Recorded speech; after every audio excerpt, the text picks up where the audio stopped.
your stinking paws off me, you damn dirty ape!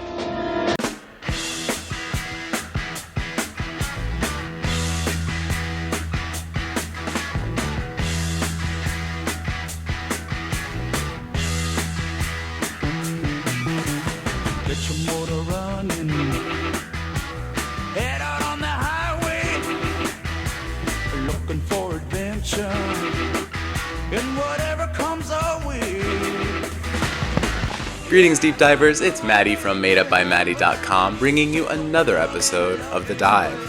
For this week's transformation, my inspiration will be Cuban actress, dancing extraordinaire, Chelo Alonso.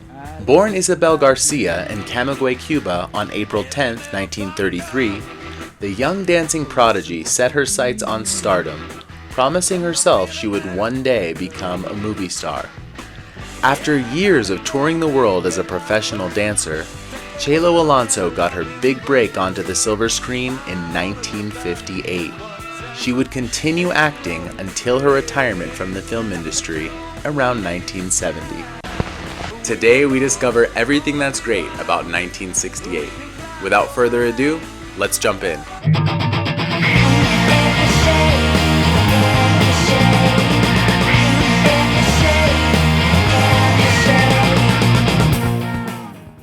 And now for the headlines of 1968. On February 16, 1968, Senator Rankin Fight made the very first 911 call made in the United States. Although not nationally adopted until many years later, this was an attempt to unify the nation's calling code when needing to reach out for emergencies. Martin Luther King Jr. was assassinated on April 4, 1968, while standing on the balcony of a hotel in Memphis at the age of 39.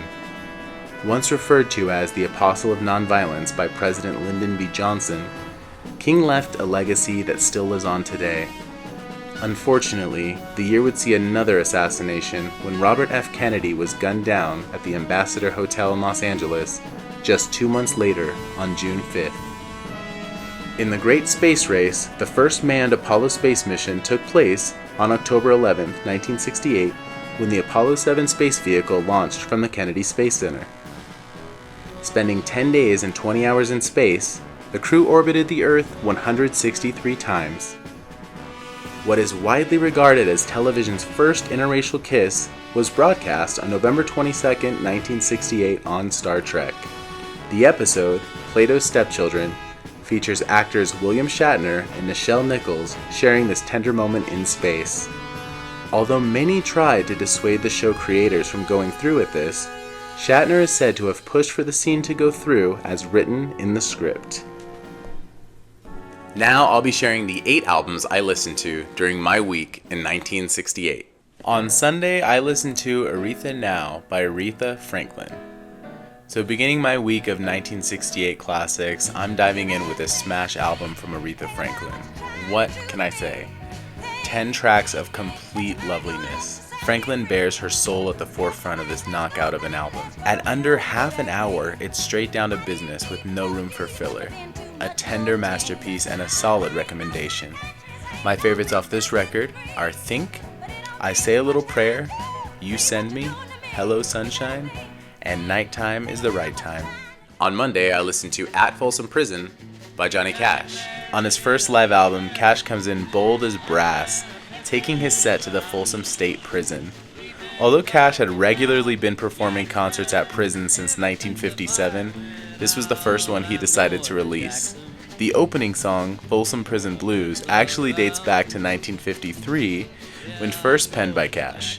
What makes this album great is not only the track listing, but its raw appeal. You can hear the prisoners holler as they enjoy every minute of Cash's cool bravado.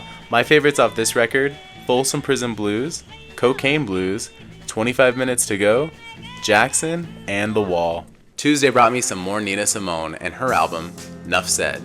With the majority of this album recorded live only a few days after the tragic assassination of Martin Luther King Jr., there are a few somber moments on this record.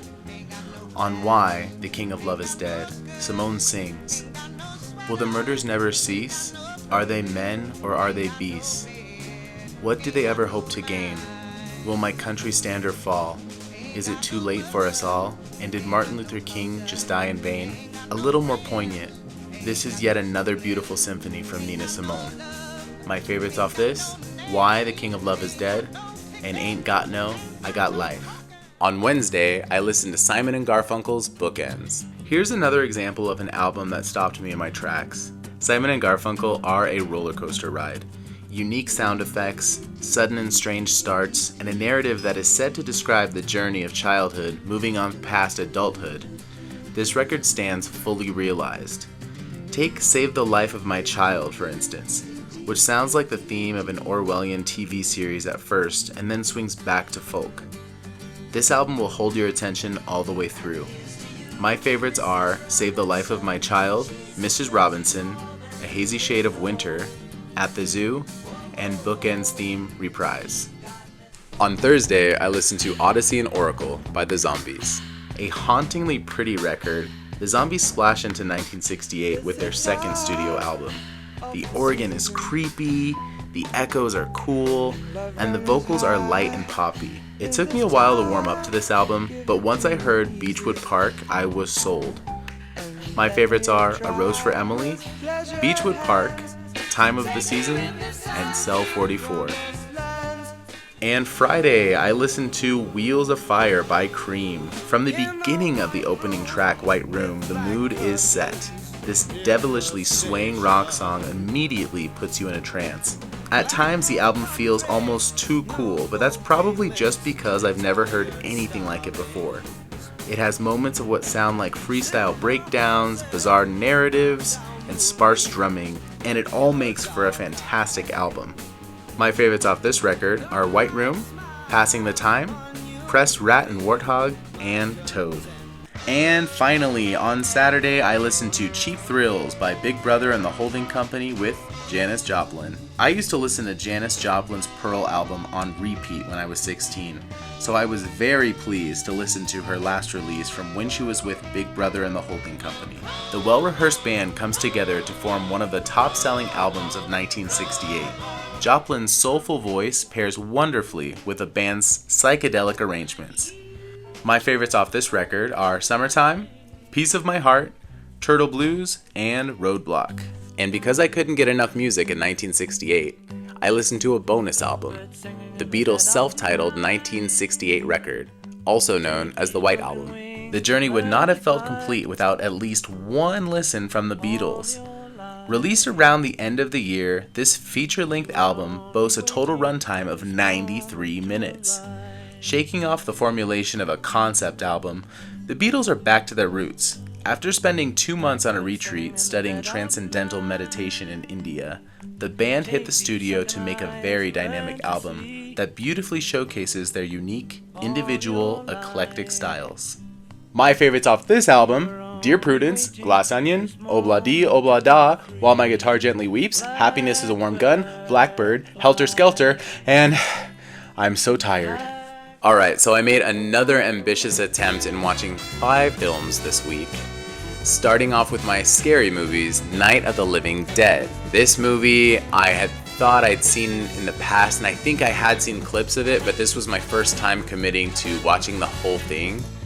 What a great movie. What a groundbreaking movie for horror fans and just the genre. From what I know about the movie, I learned that George A. Romero never got any royalties from the movie, like streaming or playing in theaters or even playing on TV, because he never put the movie to copyright, which is a huge lesson, a huge learning lesson for, I'm sure, a lot of filmmakers. Yeah, what can I say about this movie? It doesn't rely on a lot of gimmicks, and you're probably wondering, there's zombies going around like, yeah, I know, I get it, but it's just really simple in its approach to scare the hell out of its audience, and for that, I definitely recommend Night of the Living Dead. Okay, so Rosemary's Baby. Now, I definitely have seen this movie before. I was also really young when I saw it, probably too young to have been watching a movie like this. I never got the gravity of the situation of what's going on in the movie until I rewatched it this year, and it was terrifying. That movie is so messed up. I'm still quoting like, his eyes. What did you do to his eyes? Like, that's terrifying. And I'm not gonna tell you what it's about because you have to watch it for yourself. The organic experience of just clean slate, sitting down, putting this movie on, not knowing what it's about, I'm telling you it's worth it. That's all. Planet of the Apes. So I saw how the apes looked on the cover, and I honestly thought I was not gonna like this movie at all, and I couldn't be more incorrect. This movie, while not as up to date as the newer ones with the technology, I mean, this is 1968, very, very effective in storytelling. Dialogue can be a little much, but 60s dialogue tends to be a little more over dramatic and overplayed. But this one was definitely a good watch. This is an example of judging a book by its cover. I thought, this is like so niche and I'm not gonna really get into it. And I thoroughly enjoyed Planet of the Apes. And the end scene, iconic, come on. I knew about the end scene before watching the movie, and then once you watch the movie and put that together, so good. Charlton Heston, love him. So I did watch 2 horror movies for this year. Although 2001 A Space Odyssey, I wouldn't consider a horror movie, we're definitely going back into the creepy. Dave, do you mind if I ask you a personal question? This movie's creepy. And this is another movie that, call me cheating, because I've definitely seen this movie before. I watched it in high school, freshman year, and I probably was just writing notes or drawing in my notebook and wasn't really paying attention. But this movie's creepy. Holy cow, this movie's nuts. And Stanley Kubrick, his directing, his style, the sparseness of just being in space, the loneliness. Again, I'm not gonna ruin the movie's plot, but it's definitely worth watching. I will say it's a slow burn.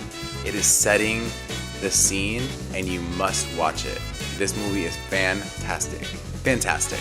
And finally, Yellow Submarine by the Beatles. The animated movie that was really fun.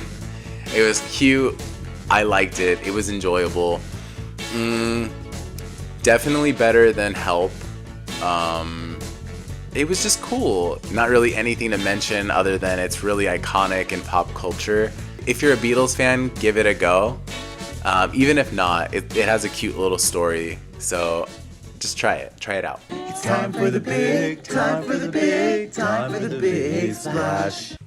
Alright, so now it's time for my big splash recommendations. What made the biggest splash in music in 1968 for me would have to be Simon and Garfunkel's Bookends.